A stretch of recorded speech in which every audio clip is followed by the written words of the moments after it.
Thank you, Gabe, for that disinterested, objective evaluation of my chances and where we're going. I am glad to be here. And as usual, the press asked me who's number one in the polls. I had to say UCLA. That'll do it.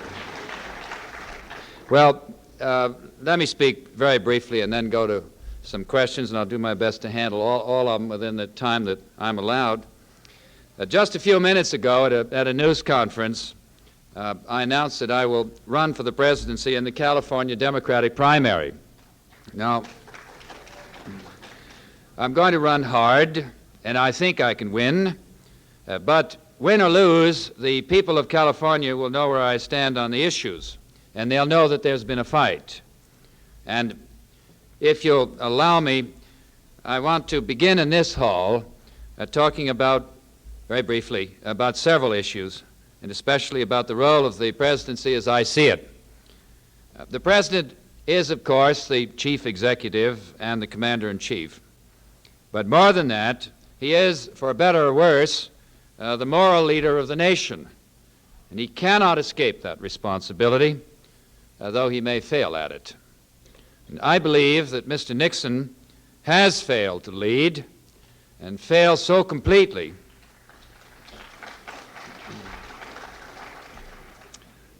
that he has brought the American people together in a way he never expected, which is that we are all victims. And that's what's made the politics of 1972 different on every campus that I've visited thus far in this campaign. Now, what I've learned at the University of Wisconsin, I've also learned on the rural farms around Kenosha. And what I've been taught by students rising from poverty at a small black college in Florida, I've also been taught by middle-class families living in fear and anger in Tallahassee. And what they've all told me is quite simple. There are no youth issues or dramatic campus slogans in 1972. The issues that count in this year of national choice turn out to be the issues that affect all Americans in every part of the country.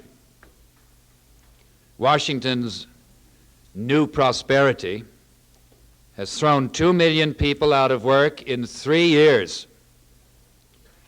And that's not a youth issue, just because students who have won diplomas are having trouble finding employment. The white worker who's lost his job, and the black who never had a job to lose, and the people who have jobs but still can't get by, are all the victims of Richard Nixon's economic policies. And most Americans are together to this extent, and that is that we've had enough of that. Even though young people were shot down at Kent State and Jackson State, and even though they were swept off the streets of our nation's capital by the Justice Department's semi-martial law, these attacks on the Bill of Rights are not just a threat to the liberty of the young. Mr. Hoover has tapped the phones and bugged the rooms of 20,000 Americans, and most of them are not in school. In fact, sometimes I get the impression that the only person who's listening in Washington is Mr. J. Edgar Hoover.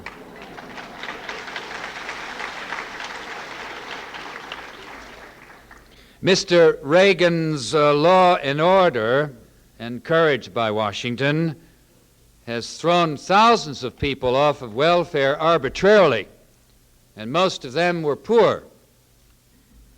Mr. Mitchell's Southern strategy has eroded the rights of millions of Americans, and most of them were black. So in one way or another, the rights of most people have been ignored. And that's why we, in my judgment, have had enough of Mr. Hoover, Mr. Reagan, and Mr. Mitchell. And after only a few days, I think we've already had enough of Mr. Kleindienst.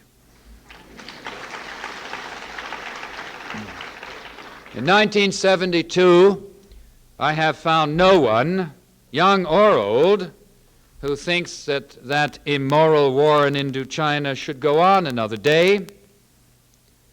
I recall that I first said that the war was wrong in 1964. Most Americans thought that they had voted to end it in 1968. But incredibly, unbelievably, it still goes on. And I ask you, are a handful of corrupt generals in Saigon worth one more dollar, one more drop of blood, American or Vietnamese, one more day in the life of a prisoner of war? Surely the answer is no.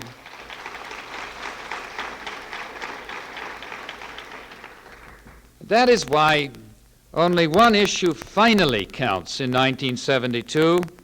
One issue should concern young and old, affluent and poor, black and white, male and female, farmer and factory worker, whether Americans will fight for the values that should guide this nation. And more than anything else, that is the moral fight Richard Nixon has failed to make. The President is in Peking and taking steps to recognize the People's Republic of China. That is obviously something all of us support. But I have just come here from Watts in East Los Angeles, and I think that trip is important too. And that's why I'm running for the presidency.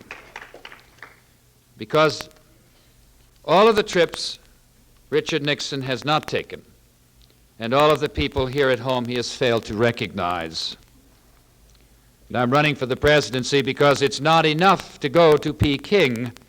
We need leaders who will visit Watts and Harlem too. We need a president who will recognize 25,000 unemployed steel workers in Gary, Indiana, and the rights of millions of men and women and blacks and Chicanos and Indians denied equality by our laws, our policies, and our practices. We need a president who would not spend $5 billion more for a shuttle trip to the moon, so long as we still haven't found a way to travel around in a city in a decent bus.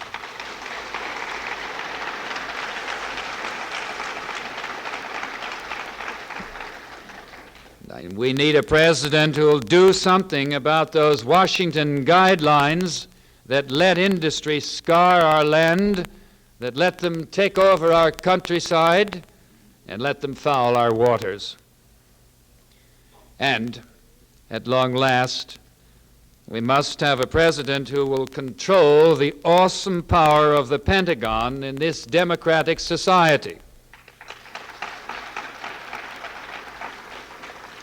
There is no institution in this country that influences our leaders more or distorts our relationships with other nations as much.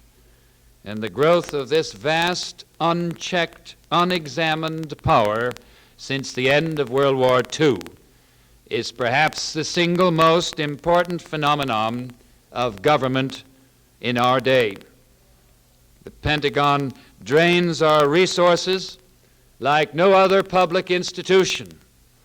Its budget consumes 45% of our federal tax dollars. Its properties and war assets exceed $200 billion. It owns 39 million acres of land, an area equal to the size of New York State. It spends $700 million each year for housing, and that's over half the funds that the Department of Housing and Urban Development in Washington has for all its national programs. And that is outrageous. And who does this monster account to and for what it does? Who is responsible for its actions and its policies? I don't think Congress can control it. The Pentagon can shift as much as $600 million in its budget without any congressional approval at all. I doubt if the President controls it. I wonder if he even tries. He says he is in Peking to search for a new generation of peace.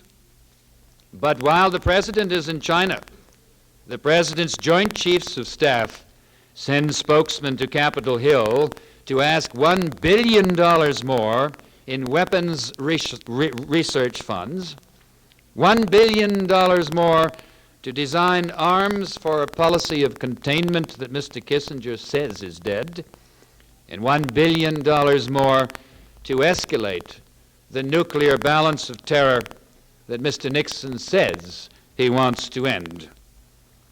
And while the strategic arms limitation talks move on, the Pentagon submits a budget asking for $6 billion more to buy new weapons for B-1 bombers we still don't need, for missile ships and MIRVs and aircraft carriers when we already have more than enough to destroy the entire world.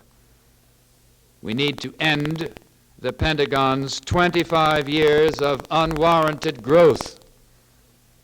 And God knows what will happen to this country, and especially to our pressured cities, if that is not done in this decade.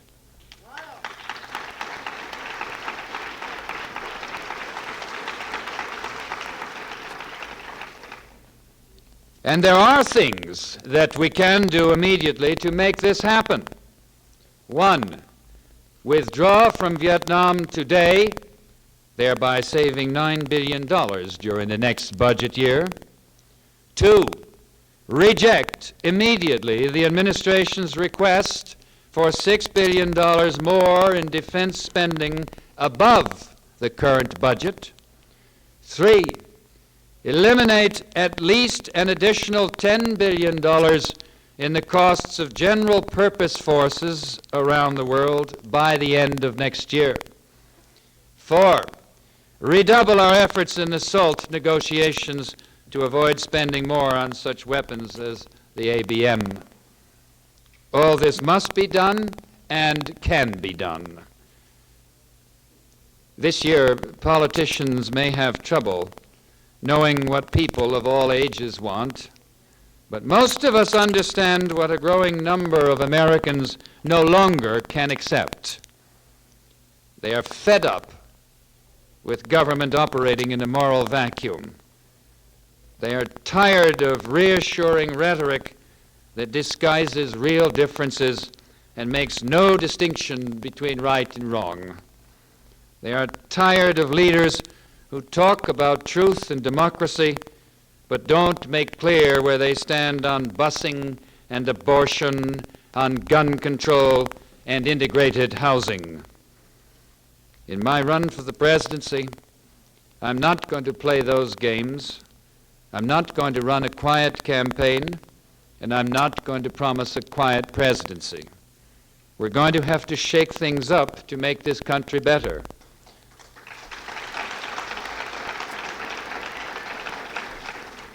And that is what I plan to do. Imagine what it would do to the Republicans, incidentally, if a man who had left their party won the Democratic nomination and beat Richard Nixon in the fall. That would shake up their system. And imagine what it would do to the Democratic Party if a lifelong Republican who just joined their party won its nomination in July and the election in November. That would shake up their system, too. I don't believe that the effort to do that is in vain. If I can make some difference, then it will not be in vain.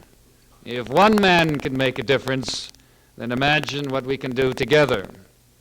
That's what my campaign is all about. And that's why I've been talking to you about change for the whole country. It is precisely because you are no longer so different, so special, or so separate from the rest of us that you can make a difference. The people who locked you out and the policies that made you mad now affect most Americans, and they understand that. The older generation has accepted a piece of your culture and is less frightened by your power. And they share your feeling that our leaders have grown distant from what they need and what they believe is right. I think you may find that you can work with them better than ever before. I hope so, because I need your help and theirs. Thank you. Okay, we'll take start questions. We have a microphone on that side. All right. And we have Come straight up to it. where's the other one? Oh, there it is. See? There it is. Right by the light. There's another one over there. I still don't see them. Are they in the hallway? No, they're right there, right before the hallway. Mayor,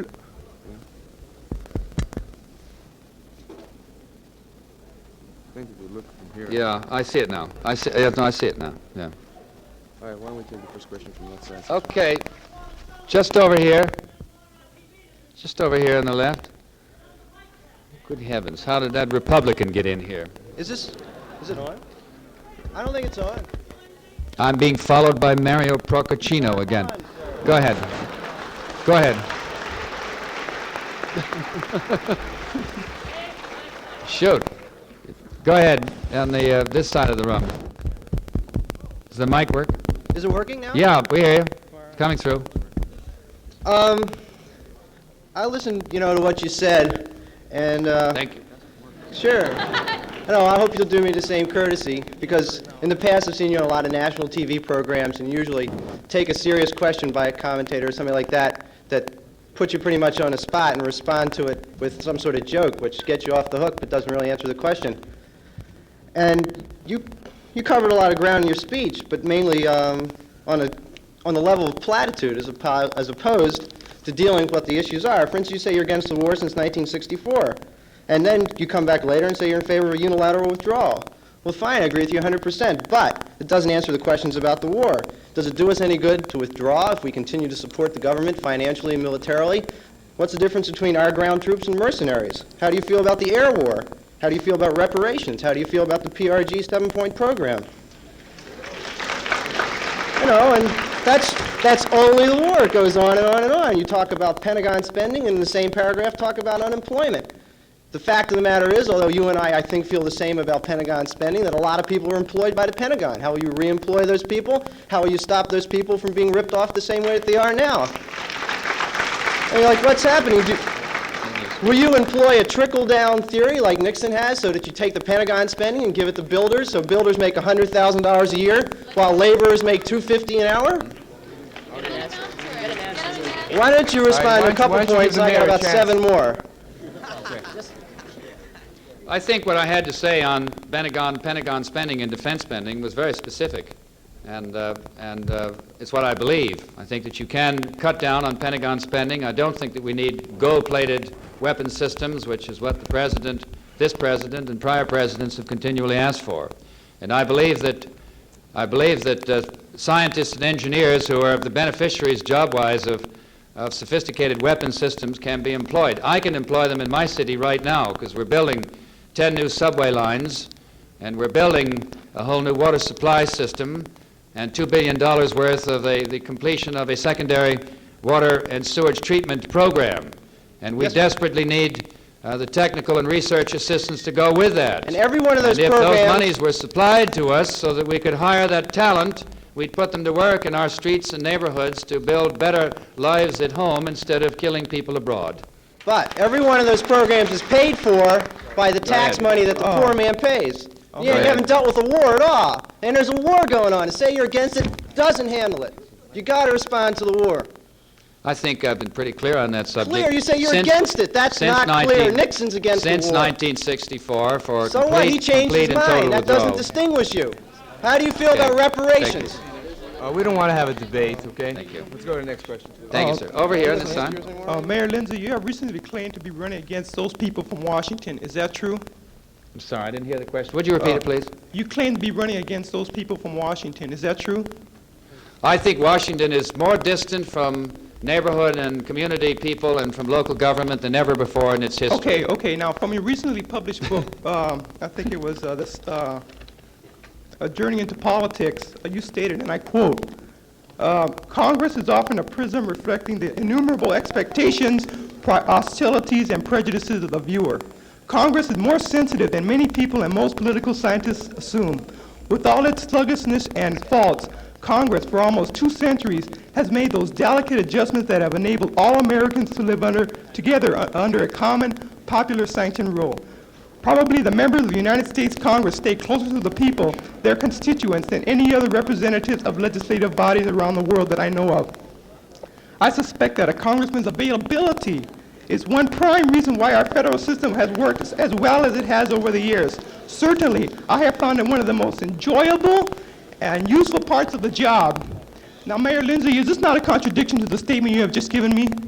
Also, No, I don't believe it at all. Also, why in the hell did one of your supporters tear down one of our McGovern posters? What did you say about that?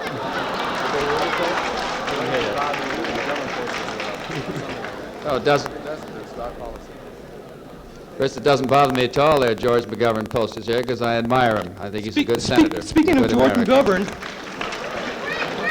Secondly, why did you secondly, that's one of that book that I wrote is one of the best books that's ever been written. You understand that?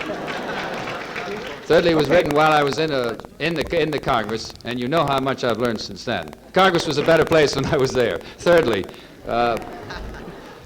Okay. it is true if you read on in that book, and I hope you will finish it. You'll see in there. Yes.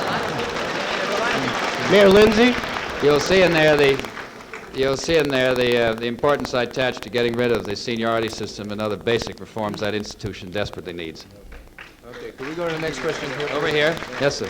Yes, Mayor Lindsay, the National Peace Action Coalition and the Student Mobilization Committee, which sponsored April 24th last spring anti-war demonstrations, have called for national demonstrations in New York and Washington on April 22nd. Will you support these demonstrations? Yes, always have. I've always supported them, and I've always participated in them. You will support April 22nd? Yes, and I've supported the prior demonstrations that we've had in my city and centrally in Washington also. Thank you. Yes, sir. Mayor, I noticed you didn't mention anything about the marijuana issue. You once stated that you wouldn't be surprised if your kids smoked marijuana. Does this mean that you are in favor of taking away all penalties for simple possession of marijuana? Yes, I am. The answer is yes.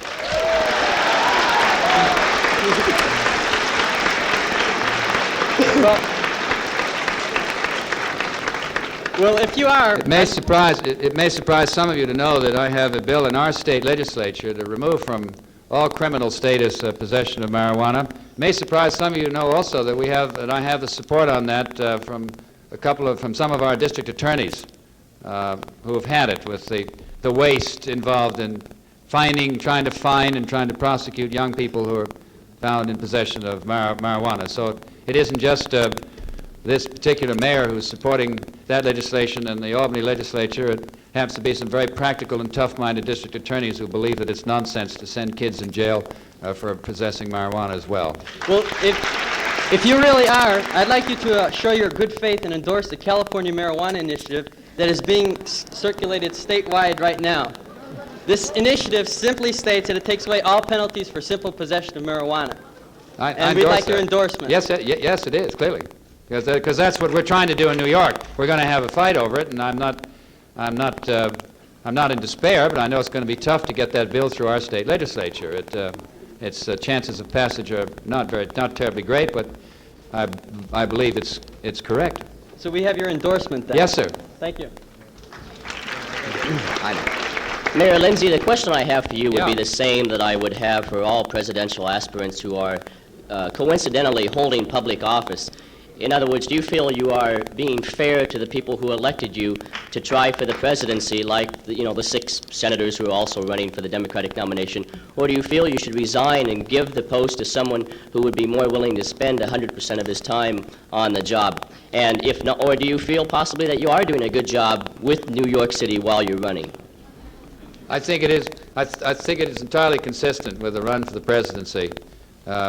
as an elected office holder, whether you're a senator or whether you're a governor or whether you're a mayor, I believe that in my fights to gain for my city and to help my city, it's taken me not just to the streets and neighborhoods to talk about urban America, but it's taken me to Albany, it's taken me to Washington, it's taken me to meet with other mayors and to form a lobbying group with other mayors of other cities, and we've traveled the country to argue our case for housing, for health care, for mass transit, for aid on environmental questions, and for help on schools and colleges. We've been somewhat effective in that coalition, too, because political instruments respect power. We've been able to build a little power, even though we are thought to be powerless people as mayors. And I think this extension of what I'm doing to the people in the streets and communities around the country is a reasonable extension of that effort. I like to think it's consistent of what we're trying to do in urban New York and for urban America as well. Sir, do you think the senators can also justify their running for a Democratic nomination on the same basis? Or do you think that possibly, since they are having troubles in the Senate debating issues, that they should go back to the Senate and debate those issues? You have to do both. It's very difficult, I know, but it can be done. Mayor Lindsay? Yeah. We have time for two more questions. Following the question-answer period, for those of you that are interested, the mayor will be walking down through Broom Walk. So we'll take two more questions, please, one from each side of the ballroom. Mayor Lindsay? Yes, sir. Yes, sir. I'd like to make, if I may, a short statement of fact and then ask you to respond to it. It is a matter of fact that in certain circles in this country, you are considered a notorious labor baiter.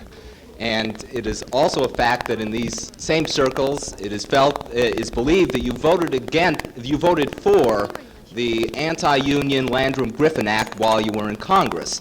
In these same circles, it is felt that shortly after you became mayor, your typically Republican intransigence and inflexibility on the matter of the transit workers' strike led to an unnecessary prolongation of that strike and the death of the union leader Mike Quill.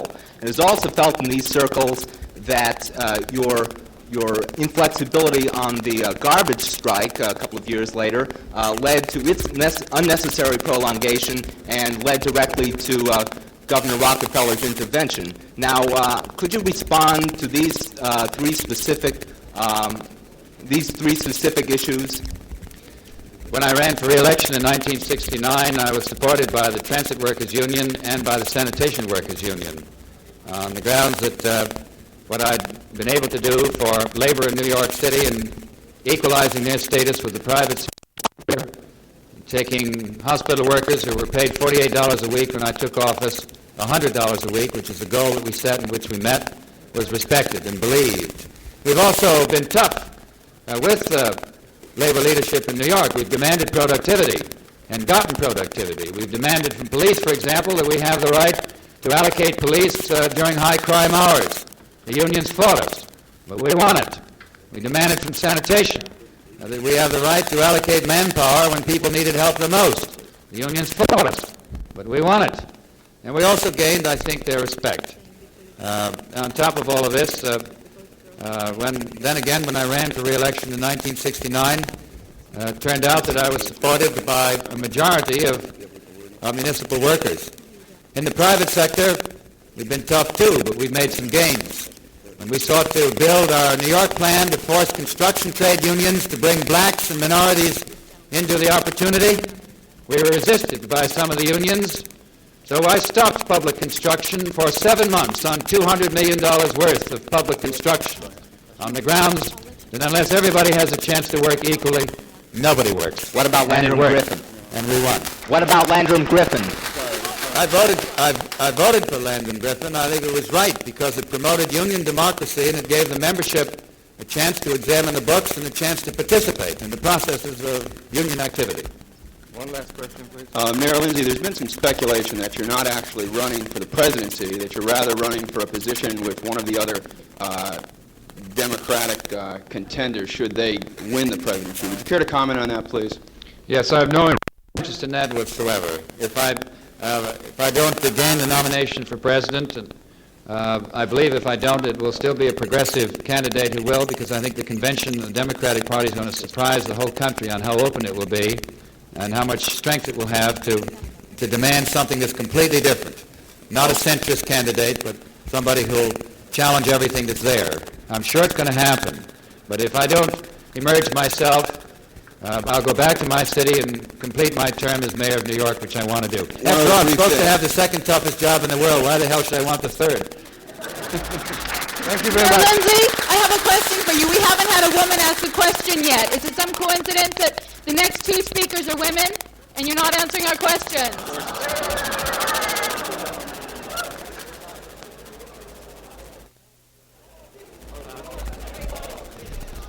I happen to think you're right. And I don't know how that was stacked up, but we should have questions from women. Go, will you? Mayor, as a liberal candidate, Where are you? Which side of the room? Over there. as a liberal candidate who's aiming for a constituency of poor people and workers and blacks and students, how do you seriously consider yourself able to win the Democratic nomination when George Meany said that he would hold his nose and vote for Nixon before he'd vote for you? Well, I don't think the rank and file of labor is going to be dictated to or told how to vote. I think they'll make up their own minds. Yeah, is there another woman? Mayor Lindsay? Yeah. All right, this question, you say that you're for the not for students, issues, that the issues are just issues plain, no generations, no nothing. All right, you're a people's candidate, right? Right. All right. Okay, Mr. Lindsay, may I ask you, on January 29th in Arizona, Art Kaminsky at the Democratic headquarters stated that you spent approximately $30,000 or $40,000. Newsweek has stated so forth that you spent over $100,000. Our calculations for the McGovern campaign, where we spent $4,000, almost $5,000, and you spent over $100,000 is what our calculations has come up to. Do you have any comment on that? I think that in the short space of time that I've been running, that we've underspent substantially all of the candidates. I know that was true in the one primary that we've had thus far, where I ran a strong second in Arizona, where we were George McGovern and Ed. You underspent us both, Yes, we sir. did. Yes. All right, sir. Are you going to open your books for Sure. public view? Absolutely. When? As soon as practical and as soon as possible. All right, so you did not run a strong second. You got one more vote than George McGovern. How long did you spend in Arizona? 2 days. 2 days. How long did the senator spend? How many staff people, full-time staff people, did you have in Arizona? Almost everybody was volunteers. Almost The whole everybody. team- the whole so there team were was 16, according to our calculations, there were 15 or 16